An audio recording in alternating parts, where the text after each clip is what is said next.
dogs and cats living together, mass hysteria. Goonies never say die. God knows I want you, but you don't get to destroy who I am. The Night Rider. I'm a compulsive liar. That's rough, buddy. And use the power of the Matrix to light our darkest hour. Hey everyone, welcome to another episode of the FanCast. Today it's just me and Chucky, or as well otherwise known as VideoGambit. Hello and welcome to a new video game. Today we'll be discussing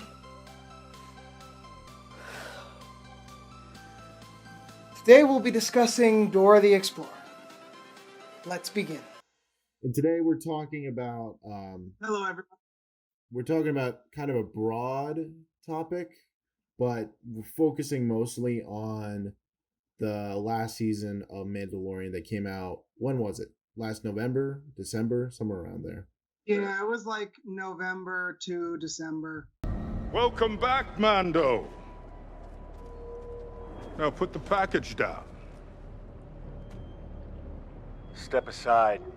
I'm going to my ship.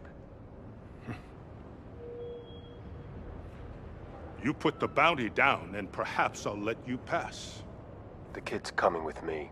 If you truly care about the kid, then you put it on the speeder, and we'll discuss terms. How do I know I can trust you? Because I'm your only hope. It was a short show, Mandalorian. I was also under the impression we were talking about like the future of Star Wars in general now that we've not only reached the end of the sequel trilogy, but also started, like the first Disney Plus exclusive big budget show. Well, the reason that we're focusing on Mandalorian is because it is a pivotal point in that shift in Disney. So, I think I'm going to timeline it before we get to Mandalorian. Like, Disney bought... How long ago did Disney buy Lucasfilm? It was like back in... It was back in 2014. Like Disney's acquisition, they ran a pretty interesting acquisition pattern. Like they got Pixar in 2006, Marvel in 2008, Lucasfilm, I think it was actually 2012. Lucasfilm was 2012. Yeah, because 2014 is when they announced... They announced Star Wars Galaxy's Edge in 2014, so they needed some time to at least. So it was 2012. Yeah. It was 2012 they got Lucasfilm. And then did they get Fox in 2018 or 2019? Because if they did it, because if it was in 2018, then they'd have been all even. Yeah. Well, either way, so Star Wars has taken a very rocky path with Disney, as everyone knows. A lot of people... starting pretty solidly, and then in the middle getting very divisive. And then it just went out full-blown franchise going like, now we have spin-off movies, now we have Solo, and Solo was the first quote-unquote Star Wars movie to actually bomb in theaters. And then we have the most recent film, which is like, across the board, even for the people who like it, it's not their favorite. At best, at worst, it's the Joker. Yeah, at worst, the Joker at the box office. At worst, it's probably one of the worst Star Wars films ever. Period. But because of that failure and the intrigue with Mandalorian, there has been rumors and shiftings of a completely different title way. Because Mandalorian. The biggest difference coming into Mandalorian, we had these 3 other big films and 2 spin-offs. It's like there was this whole shift of nostalgia of let's do what the prequels couldn't. Let's show all the things the prequels were afraid to show. And they did. But to the point that like they kind of diluted the franchise. Marvel... I disagree. What do you think? I feel like it has less to do with diluting the franchise. I think that does have a part of it because whereas with Marvel, you did have, up to 3 movies a year and people were not getting burnout from that. But, with that was because it was a 10-year long 3-season arc leading up to Infinity War. Every movie ended going somewhere. Star Wars, they tried to do the same thing, but it was very unfocused. They were trying too much, too fast, and they didn't do any quality control on anything. Well, really, all that that was of any quality was Star Wars 7 and Star Wars Rogue One. Other than that, everything, it was like they were just taking ideas and throwing them at the fan, like throwing them at the wall and seeing what stuck, because they got rid of the Clone Wars. They started Rebels. Yeah. They got rid of the expanded universe. They started making Star Wars stories. They decided to largely ignore the prequels and start making sequels. And then now they're pulling a complete reversal on like almost all of those decisions. No more Star Wars stories, Disney Plus shows. We are revisiting, we got season 7 of the Clone Wars, and we might get some sort of resolution to Rebels. We, because they even ended Rebels and went on to try and do something with Star Wars Resistance. They decided to largely ignore the sequel trilogy now that they're done with it, because just people have such a bad taste in their mouth by and large. And we're gonna get into original era content. Well, we're gonna get into that. I want content with the Obi-Wan Kenobi show. Yeah, well, I want to get into that soon, but I'm trying to address this in like a little bit of a timeline. So just to be clear, when I say diluting the franchise, I'm not talking about quantity. More like I felt like they were doing too much. Like each film tried to be so much at once. Especially, that's very obvious with the most recent one, Rise of Skywalker, where it feels like 2 films shoved into one, and then Disney's over the shoulder like, you're not doing enough Star Wars, you're not doing enough this, you're not doing enough that. Because in 1 and 2, you have the freedom to be like, you can play around with the genre a bit, but in the finale, it's like you got to wrap it up, and there's this pressure to not be like Rian Johnson. There's this pressure to not do anything new anymore. So Mandalorian comes along, wholly original property, and to be fair, Jon Favreau, I'm very iffy on. He could do a lot of great things, but at the same time, I don't know, like, given the money, he'll just do, I do not have appreciation for the Lion King adaptation, because it's not really an adaptation in my eyes. It's a reanimation. But I do have an appreciation for Iron Man. I have an appreciation for his Jungle Book film. Like, I understand. And what he did in Mandalorian, and it wasn't just him. There was a lot of other directors. What he did in Mandalorian was really good. Yeah. It was really good because he didn't say, he didn't do what the sequel trilogy did and say, let's recontextualize the Star Wars films and get inspiration from the original films. He said, no, let's see what inspired Star Wars and get inspiration from Star Wars, which was spaghetti westerns, Seven Samurai, all these original films, and let's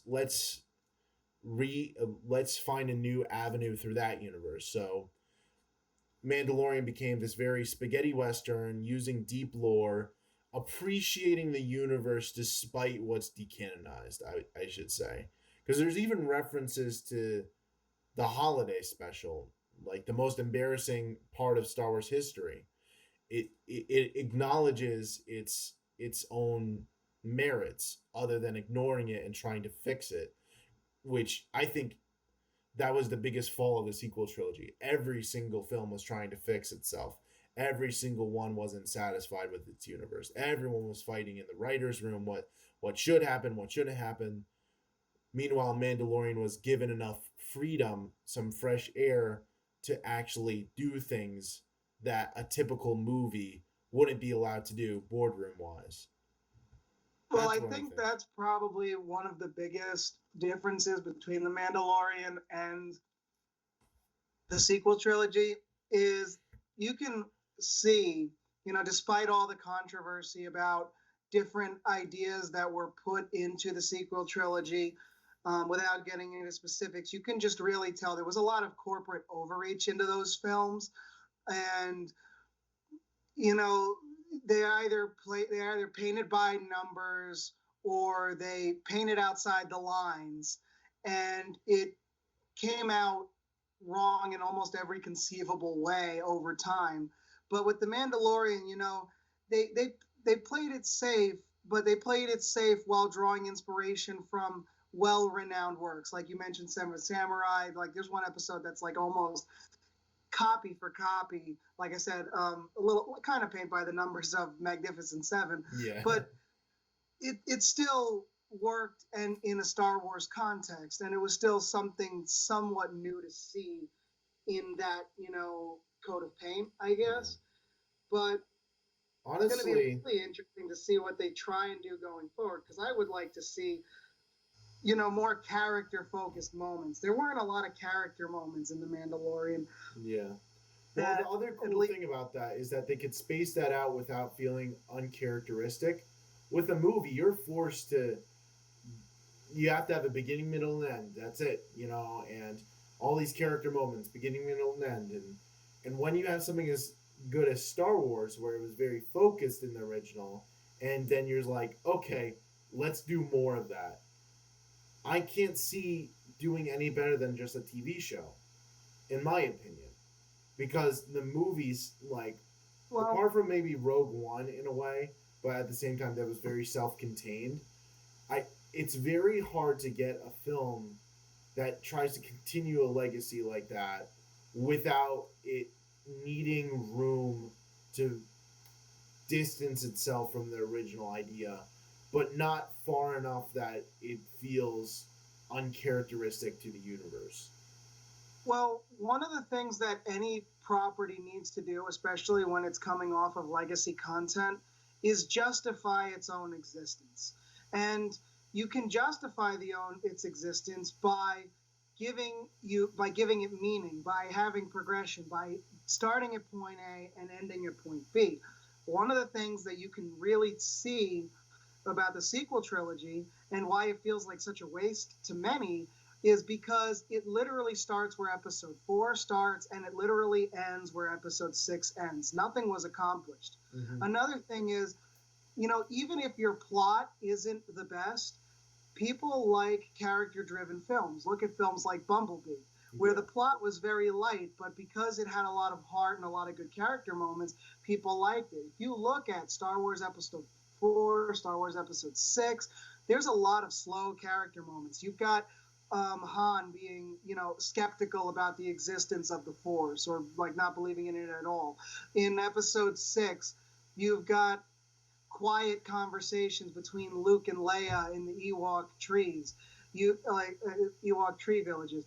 Like, you've got all of these slow moments that help develop the characters that we get personally invested in.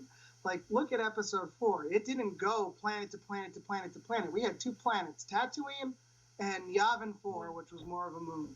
We didn't need to go everywhere. That's what Mandalorian did right. It's like it had to contain episode length where there, of course, there's beginning, middle, and end, but there was still, you don't know all the plot progressions, and it's a very slow plot progression.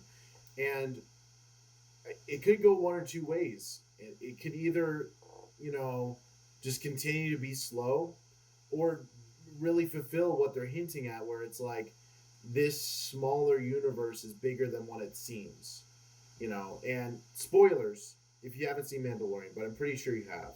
Spoilers. At the end, when they show the black saber, the dark saber, when they hint at this child creature, baby, quote unquote baby Yoda, but it's not Yoda. The relevance of them, the detail in them, it feels malleable.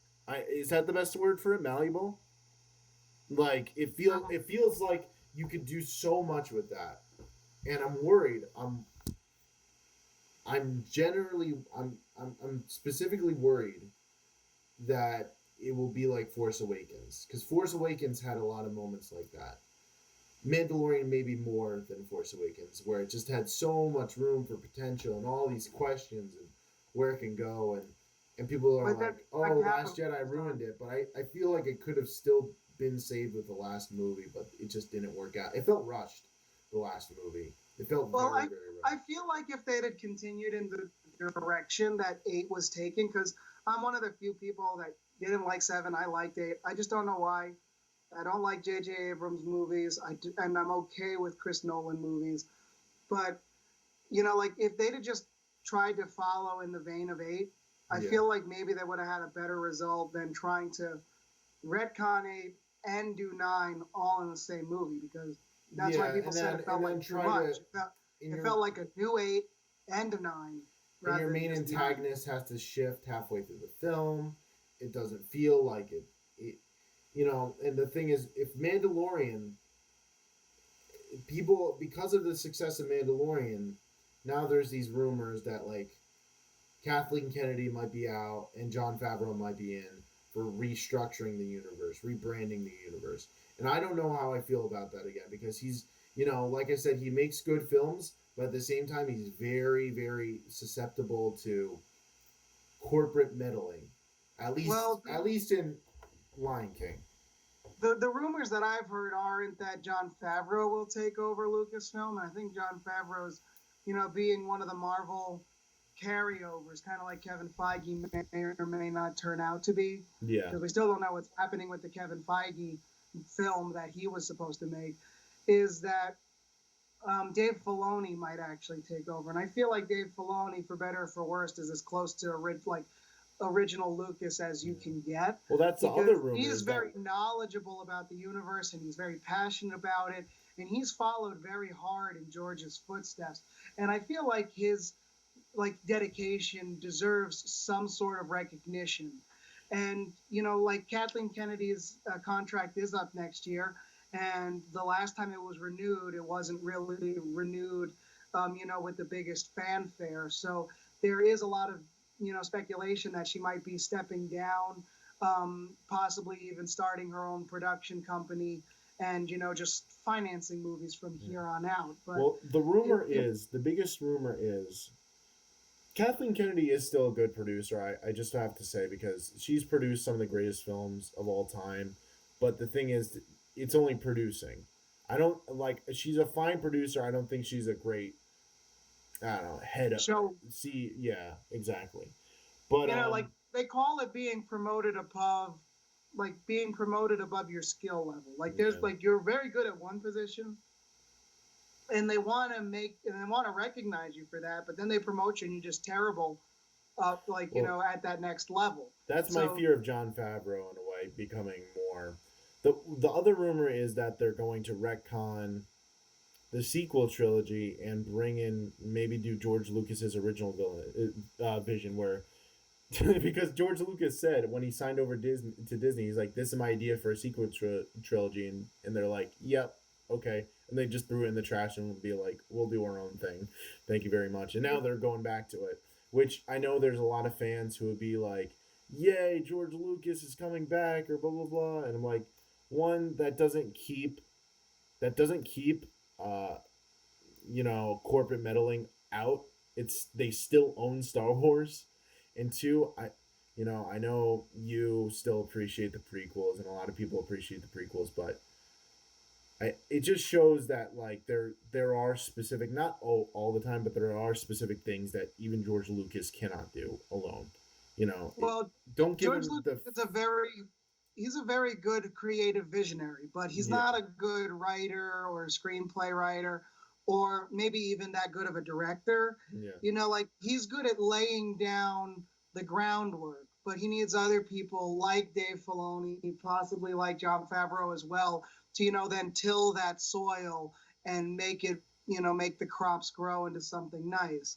Yeah. But I do feel like I said, outside of Dave Filoni, I think that there's nobody that exemplifies the original heart of George Lucas and the original passion of George Lucas for Star Wars, and that, they should at least consult, and they should at least have, checks and balances, story related. You know what I'm saying? Yeah, exactly. And I think that I think it should work out if we do it right. One of the, you mentioned retconning the sequel trilogy, and there's I was watching a really good video by Thor Skywalker. Shout out to Thor Skywalker, by the way. I feel like he's like one of the best voices in the Star Wars community these days. He's always very fair, balanced, always consulting both sides of the aisle and giving a very moderate take on what's going on. And I appreciate his videos a lot. And he was talking about the retconning of the sequel trilogy, right? Yeah. And he was saying that, even if they did, best case scenario, they retcon the sequel trilogy, we've got, Carrie Fisher has sadly passed away back in 2016, she passed away. 2016 or 2017. It was while Last Jedi was still in editing. Yeah. So, we'll never see that old cast reunite. Harrison Ford has been done with Star Wars since Episode 5. And, it's only been a paycheck that's kept him coming back. Yeah, exactly. And, Mark Hamill, he's probably like the most fan-oriented character, like a member of the Star Wars crew. So maybe he would be willing to, but we'll never, the chance to see the original cast reunited on screen all at once has just forever been squandered. And it's also, Disney would have to make enough money off of a new sequel trilogy, and they would have to be able to drum up enough hype to resell a sequel trilogy. So because all of that is very, very unlikely, and, the fans really, really need a time to just breathe and, get over all of the hype and disappointment and any other feelings in between that the sequel trilogy might have put them through. He says that his conclusion is most likely that it'll be through expanded universe methods, such as animated TV shows and books that will eventually lead up to and retcon the sequel trilogy. Well, also, that's how he sees it happening. That was the charm of the universe before Disney bought it, is that you only had the original trilogy and then eventually the prequels, and all you had were books and some TV shows like Clone Wars. And like you had to study to get that deep lore. Disney was trying to bring that like full force, like, oh, let's retcon all of it so we can do this big universe thing, but they didn't have it planned out from the beginning. There was no plan. It was very unstructured in that way. But the back door they're seeing with Mandalorian is that it's like, oh, it can clearly tie in with Clone Wars, it can clearly tie in with Rebels, but subtly. And I want them to keep that subtle nature for at least one more season. Like, it would be cool to know more truths, like who this kid is. Don't go bigger universe just yet. Well, that's the problem. They were literally saying there's these rumors of like Lando Calrissian season 2, Luke Skywalker showing up like literally digitally younger like they did in Ahsoka Tano. And I'm like, no, this is about Mando. This is his. Let's let this be his story, because if you need, and the biggest failing of the sequel trilogy, period, is the over reliance on having to have the original characters be constantly in control of the fate of the future, and have everything weigh on the balance of the old properties. It breaks the universe. It makes it so no one can be original anymore, and it's fine. It's fine having some characteristic. It's fine bringing characters back, but you got to let them breathe. You got to let them have their own emotions apart from you were this from that film, and I want to be like this from that film. And that's what Mandalorian is trying to do, and I commend it. And I really hope it gets closer and closer to this level of individuality that we can really hopefully strive for. Hopefully as good as like Into the Spider-Verse kind of individuality. Well, that's one of the things that I was going to mention, is that you know, like you could see that over the past decade, Hollywood has gone through, and Hollywood's gone through fads before, you know, like there was the time of the Western, there was the time of the murder mystery and the noir, there was the time of the anti-hero, there was the time of the early 2000s action movies, you know, there was the 90s thrillers and disaster movies, but now we're seeing more and more shifts more and more quickly. And one of the biggest shifts, you know, after 2011's The Avengers was cinematic universes. And we literally saw every movie studio and their mother try and create a cinematic universe. Even the Star Dark Wars Universe tried to do a cinematic universe. But now, and literally only Marvel succeeded at it so far. Yeah. But now the next biggest thing, and this is what some of the rumors are revolving around for the future of Star Wars, is alternate timelines and a multiverse. And we saw that egg cracked within the Spider-Verse and then just turned into a scrambled egg, like scrambled omelet with Endgame and the MCU going forward. And of course, you know, Endgame being the $3 billion movie it was, everyone else is going to try and replicate that. We see DC possibly with a Flashpoint movie trying to replicate that. And what we might see, like, you know, we got the Sony-verse, Spider-Verse that might happen in animation or live action. And we might actually see that with Star Wars, because some of the rumors that are revolving around the retconning of the sequel trilogy have to do with what's called the Veil of the Force, that world between worlds that was introduced in Rebels, where it's an it's a place where all time intersects, and where that and any other Easter eggs that the Lucasfilm group might have placed that we aren't aware of yet, that literally we might start getting like the sequel trilogy all regulated to an alternate what if style timeline, and we might get other timelines going forward. And also, I can't wait to see how many other studios, like I said, how many other studios and their mother like to try and come up with a multiverse as well, because just because Marvel's doing it, you know? Yeah. But that might be the future of Star Wars too. And I'm cool with that to an extent. And for as much as we rag on the sequel trilogy and how, you know, it is going to be kind of weird for, like, to say in 3 years' time it's going to be nothing. You know, like, of course it's not nothing. It's still its own universe, but it's never going to really be explored again. Like, when are we going to go meet Rey again? Like, yeah, Daisy Ridley said she was, like, done with the role for at least a good while, if at all. Like, well, I would be done with the role after Rise of Skywalker. Totally, like, Rise of Skywalker is basically the party pooper of the franchise. You know? And people try to blame Last Jedi, but Rise of Skywalker, like, suffocated it. You know, like, the end of Star Wars did not happen with a bang, but with a whimper. Yeah. To paraphrase the old quote. Well, that was the other thing. It's they went out on a really low note. What are we gonna do? What are we gonna do with the Star Wars Land?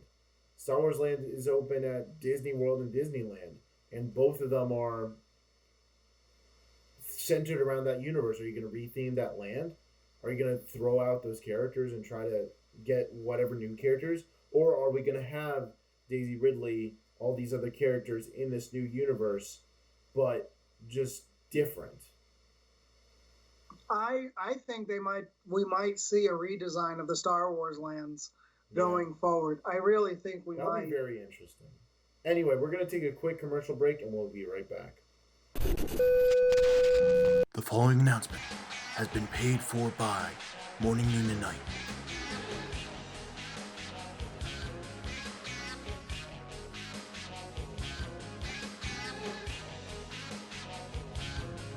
Hey yo, it's me, Mike, from Morning, Noon, and Night, and I've got a little announcement for all you chicos out there. We got more merch! Hey everyone, Sky coming at ya as we're approaching the brand new Attitude Era of Morning, Noon, and Night. New podcasts, new Let's Plays, and brand new Attitude Era t-shirts. And if you like us, you better dress like us, brother. The Morning, Noon, and Night NWO design. Yeah, that's right. Get your new NWO morning, noon, and night t-shirt right now, okay? I need the money. Now I know what you might be saying. Oh, Sky, I have to wear a suit to my business interview. Oh, Sky, I gotta wear a dress to the ball. No, you're not gonna be wearing that stuff. You're going to be wearing morning, noon, and night branded products. You're gonna have a morning, noon, and night t-shirt, a morning, noon, and night fanny pack, and a morning, noon, and night mug for all your morning, noon, and night drinks. And that is the plan, man. I mean, look at this thing, man. Look, it's beautiful. Who wouldn't want to get a t-shirt with this design on it? The morning, noon, and night NWO t-shirt. Look at that beauty right there. Look at that. Look at that. Because we got the black and white. We got the black and red. And we also have the morning, noon, and night color scheme. Ooh, yeah. Woo! So go to the link down below, buy all of our products, and dress for success. The morning, noon, and night success for the morning, noon, and night attitude era. Morning, noon, and night, signing off. The preceding announcement has been paid for by Morning, Noon, and Night. Hey everyone, welcome back. We were just talking about what the future is for the Star Wars franchise going forward. Not for the films, but for the media involved. Toy lines, theme parks. The thing is, we did see this before with the prequels. But even Disney acknowledges the prequels. If you go to like their fireworks show at Disney World and everything like that, they have to.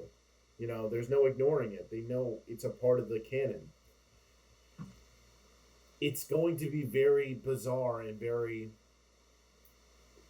I don't know, it will be the biggest retconning in kind of history in a way. Because it's not retconning, it's like alternate universe, of course, but it'll be the biggest change, the biggest shift in such a big franchise in years. I think it would be the biggest, quietest admission of guilt ever. That too.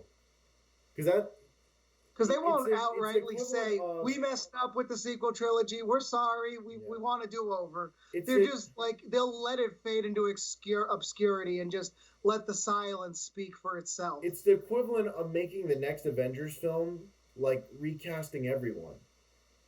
Like, literally everyone. It feels, are they going to, and how are you going to tell the audience that? Is the opening crawl going to turn into, it's different now, you know? Or is it going to be shoehorned in and we're just not going to acknowledge it? Like, let's say the next one, you know, Force Awakens took place like 20 to 30 years after the original trilogy, maybe longer. But let's say this film takes mere handful of years, like The Mandalorian, it just takes place soon after, and or years and years in the future. Are we just gonna? One of the sad things, though, about putting things in that really weird and ambiguous time frame between Episode 6 and Episode 7 is anything that happens is kind of menial compared to, because we know what happens in 7 through 9, like. Any efforts that are made by the New Republic are immediately overthrown. Yeah. Well, that's the question. Nothing really seems very significant if you put it in that time frame. What I think they should do, and what a lot of people think they should have done a lot sooner in order to get more goodwill from the fans, is they should have just done the Old Republic era. Oh yeah. A while ago. But if they do an Old Republic trilogy, you know, they need to do it well, because if there's anything people hold in higher regard than the original trilogy, it's Star Wars: The Old Republic. Yeah. Knights of the Old Republic, the video game. This, not just because of the game, but because of the story of it. You know, it's like 400 years or 1,000 years. Forgive me, I haven't played it. Before, you know, the Phantom Menace, and there's a lot of room to play around in that. And the story's already written down, and it's a video game, so like not a majority of the fan base is still very unfamiliar with the story there.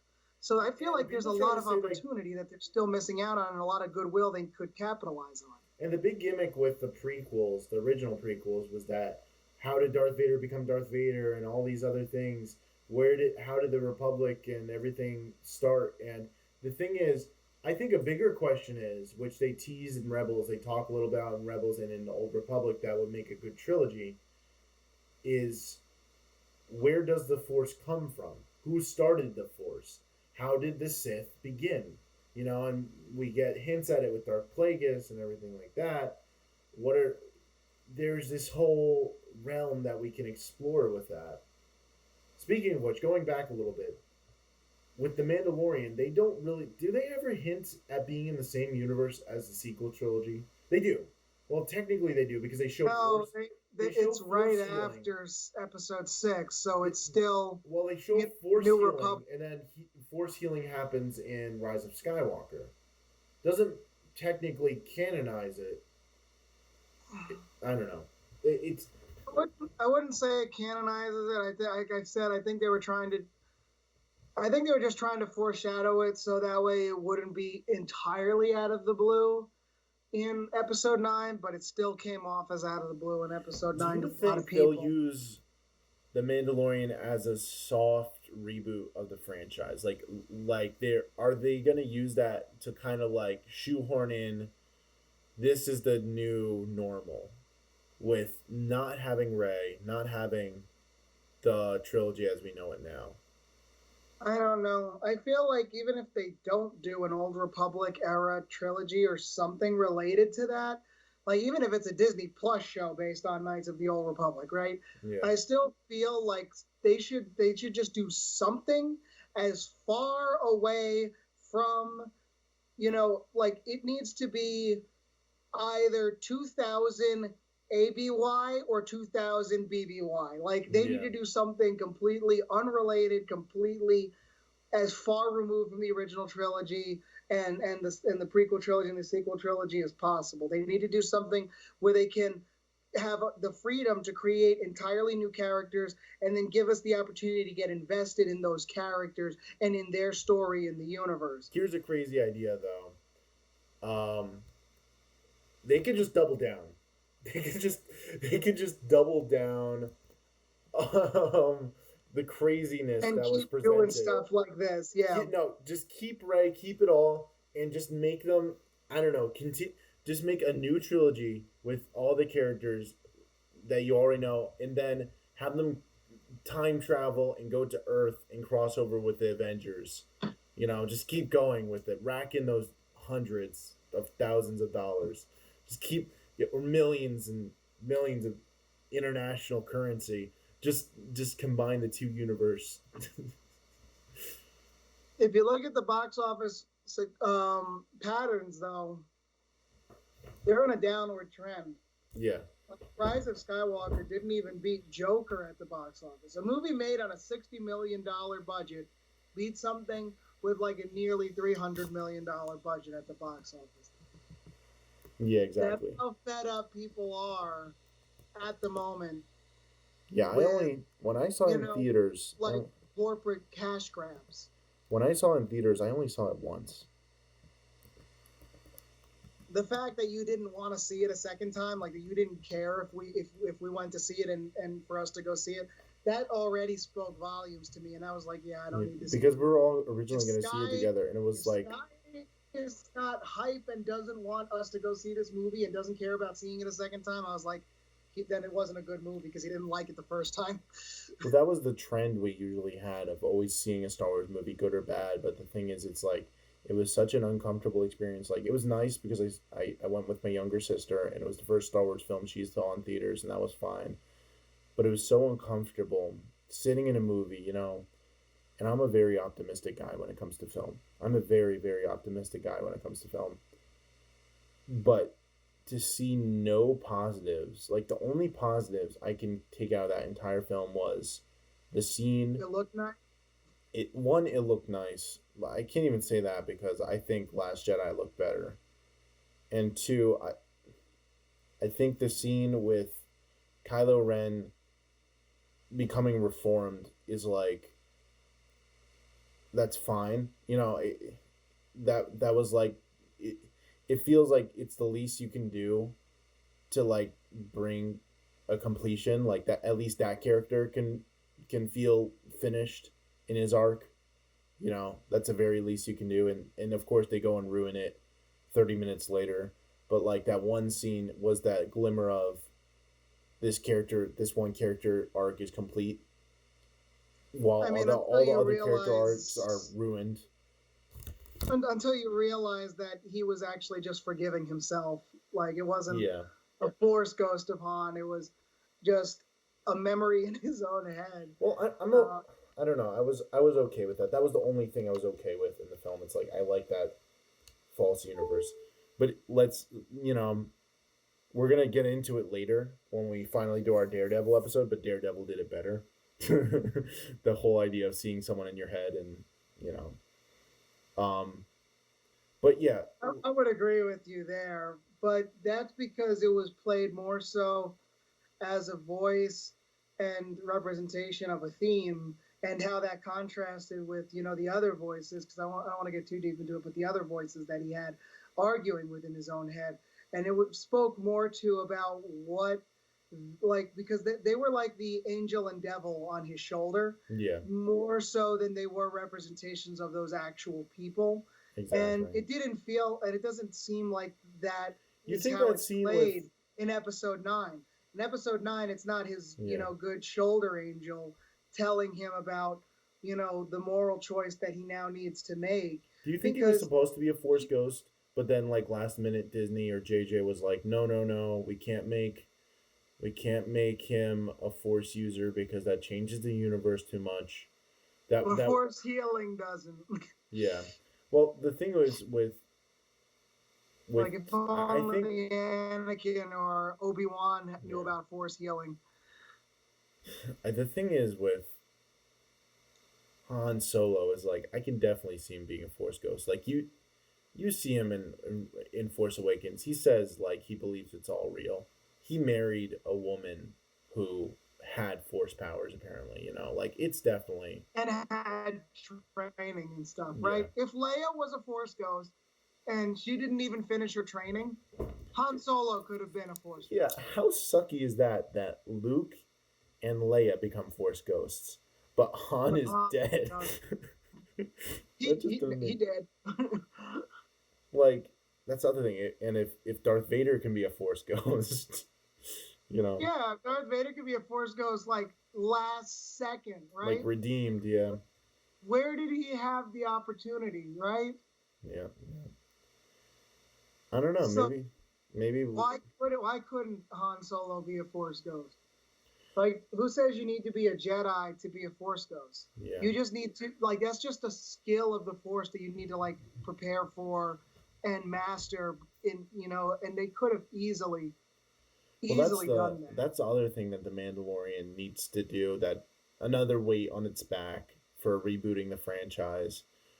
We blew out the proportions of what a Force user can do. So when we recontextualize it, we need to get more rules down. So we already have a very powerful, the child, is already very powerful. It already could do a lot of things with the Force and can Force heal also. So where do we go from here? How do we, are we going to kill him off? What's going to happen? Is Yoda going to be the villain? Like, baby Yoda going to be the villain of the new sequel trilogy? I doubt that. It's, like, funny because, people point out, like, the expansion of the Force and the convenience of it, throughout the trilogies. In the original trilogy, you had Force choke, Force pull, Force jump, and then, like, Force lightning. And speaking of which, we recommend Tim Rex's video, or I said Tim Rex, Red Raptor Wright's video on how the Force became broken in the sequel trilogy. Yep. Because that's what we're really talking about in a way. Continue. And then in the prequel trilogy, you had, like, Force speed running, and then that was kind of it. Just more pulling and pushing than normal. Well, that works with the Jedi, in my opinion, because it's like you're just physically, it's the manifestation of stretching out, and I mean, technically you can heal, like, technically that makes some sense, But to the Well, it extent makes that they sense did in a it, video game to have it as a mechanic, but in the movies, there's just too many instances where it would have changed the narrative completely if it was employed.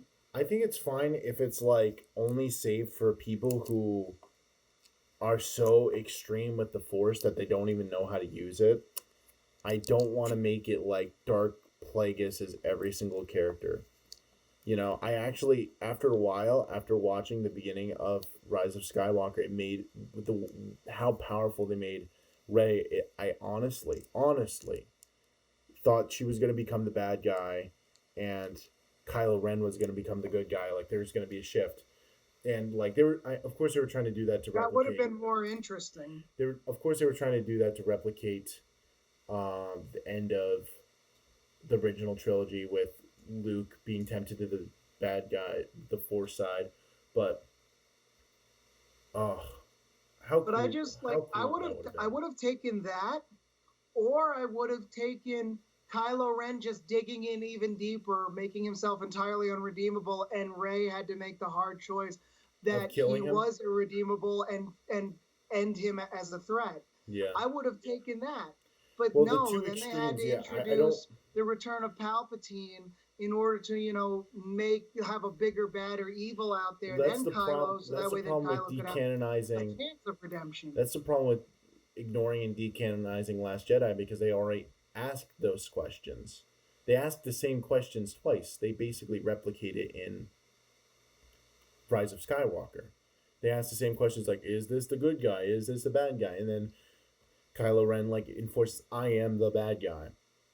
So the only way you can go is either Rey goes darker into to becoming evil, and then Kylo becomes good, or Kylo turns even worse, and then Rey has to do the harsh decision. No one wanted Rey to continue to just question it, because then you're just Luke again. You're just doing what Luke did. It doesn't add anything to the canon. It just takes away. Also, they tried to do something unique with Kylo, but everybody was such a one-note wonder in the sequel trilogy. Nobody had any growth or progression. How we're introduced to the characters is basically how they remain throughout the trilogy. Finn's a defected stormtrooper.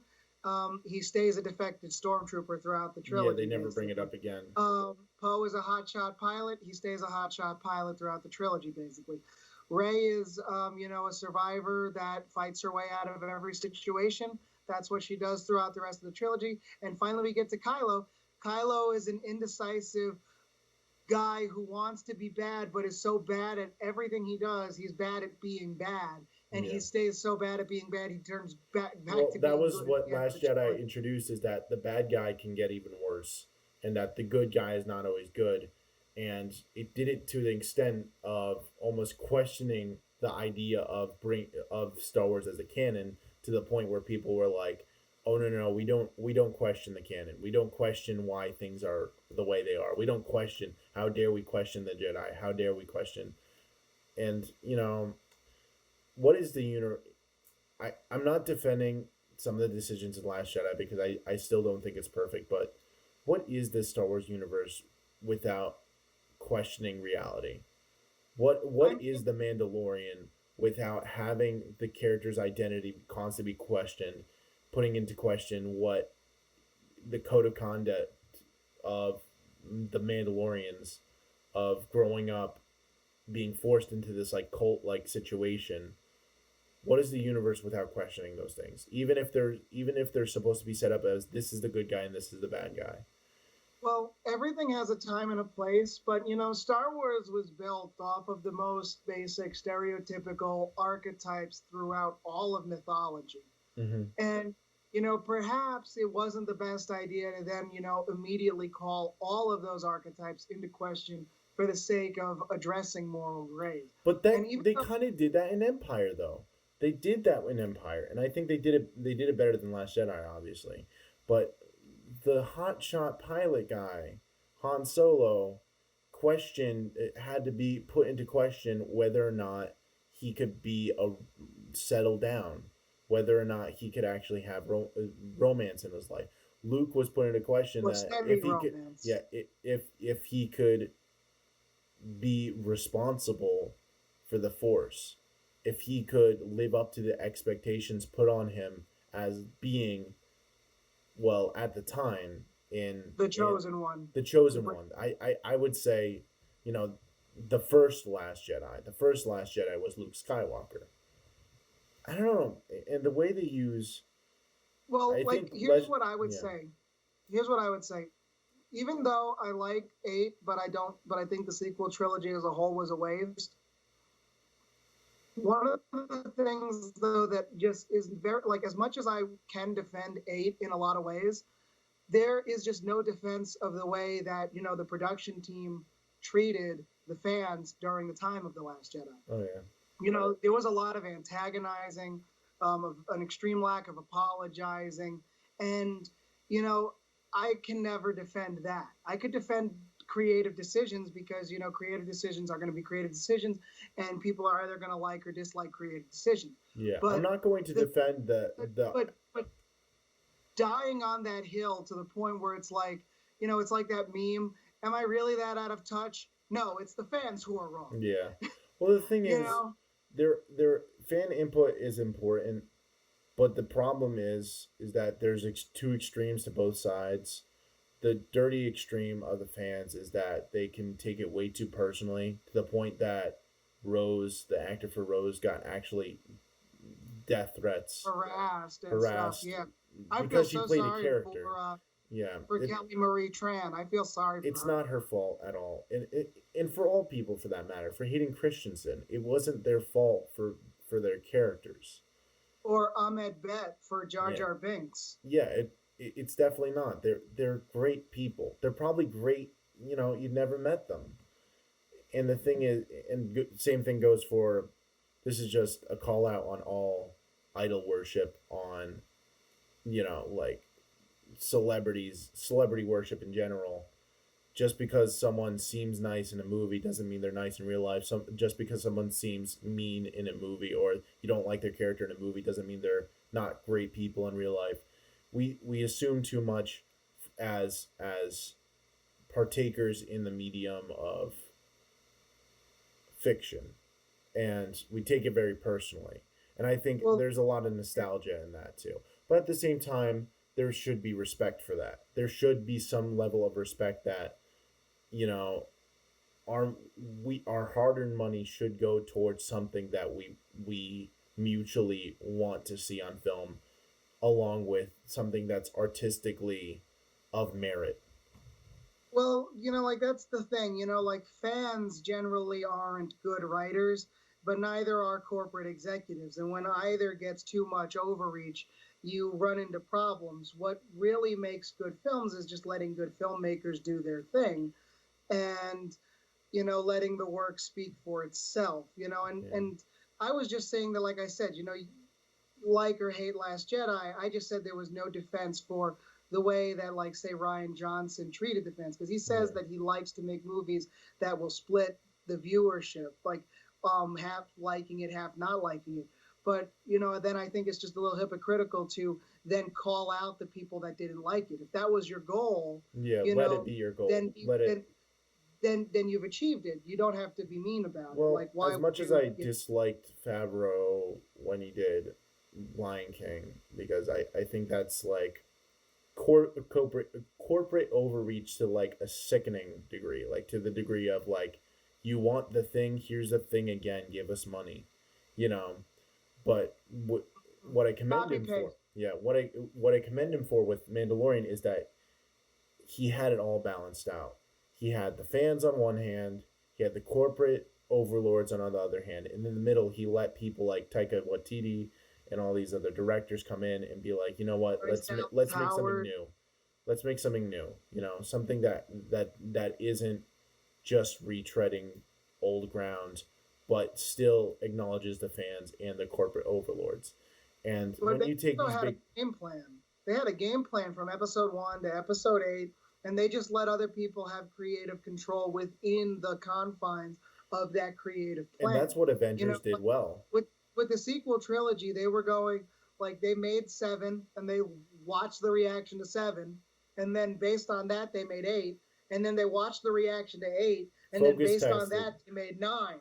Focus tested filmmaking, which is not artistic driven, and with respect for both the people who, simply put, artistic driven films with the respect for the fans who, for the one half that gives you money and the other half that gives you money, for the one half that gives you money after the film and the one half that gives you money to make the film.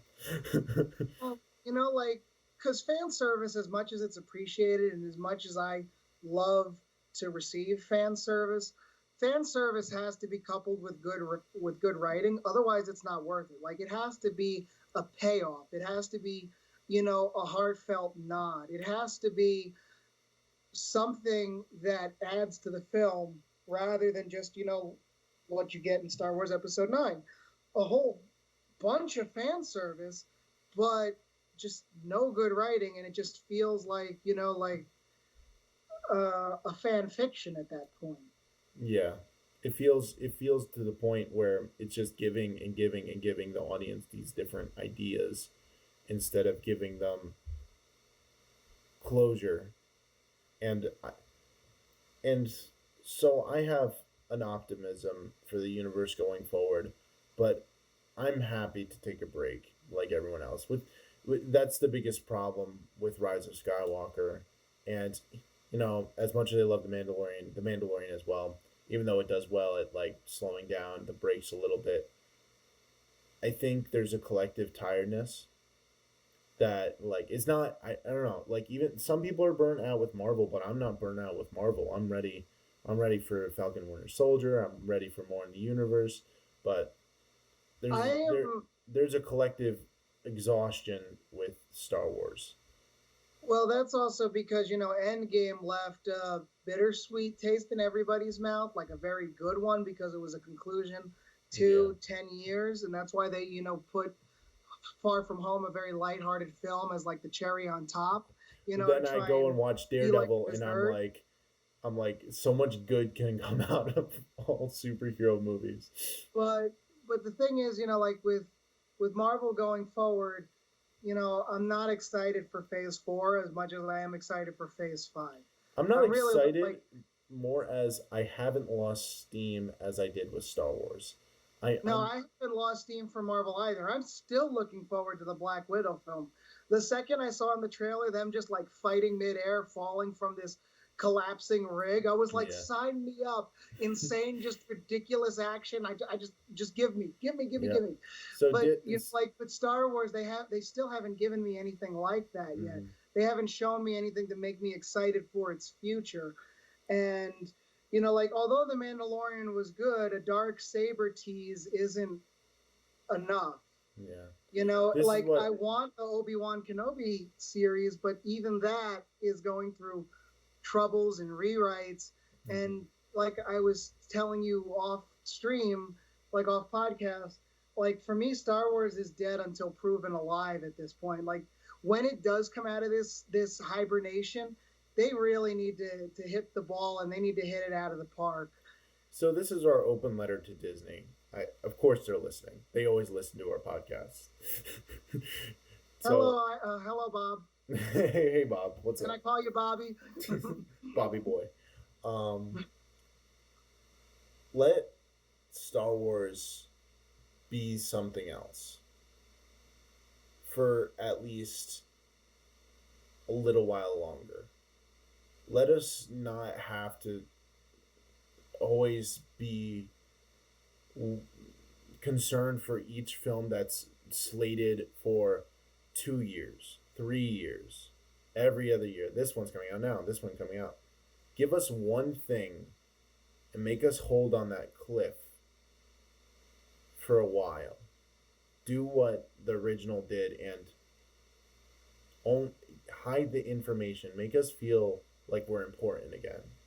Make us feel like you're giving the information, you hiding the information is very important to us again.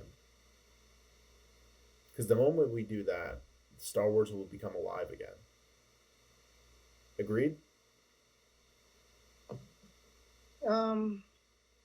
To an extent, like I said, if you just put out a good product, people, and let the product speak for itself, people will flock to it and will want to spend their money on it.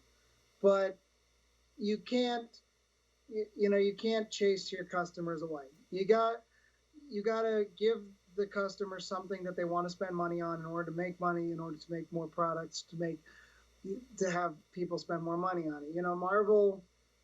Marvel has mastered that, and people may criticize Marvel movies for being, consistent to 7 out of 10s, but and not being too bold with what they're doing, but they found something that works, and they've mostly stuck with it, and they've been very good at it. So if Disney just finds whatever that stride is with Star Wars, whatever that looks like, if it looks like a Marvel setup, if it doesn't look like a Marvel setup, then that's all they need to do. And people could say Marvel has a bit of a leg up because they've got decades worth of comics to, make adaptations from. But, Star Wars does have a vast expanded universe that they could take inspiration from and that people would love to see adapted in a live action or even an animated medium. Yeah. So it's not like we're requiring them to start from scratch. It's not like we're requiring Disney to give us exceptional 10 out of 10 content all the time. Yeah, I think just find something that works and stick with it. Let the sequel trilogy be the testing ground. Leave it as it was, but then start to listen again to, I don't know, like Jon Favreau said. I think there needs to be a rediscovery of what made Star Wars Star Wars. What made people like it to begin with. Not the X-Wings or the Luke or the lightsabers or, Chewie and everything like that. Take away the characters.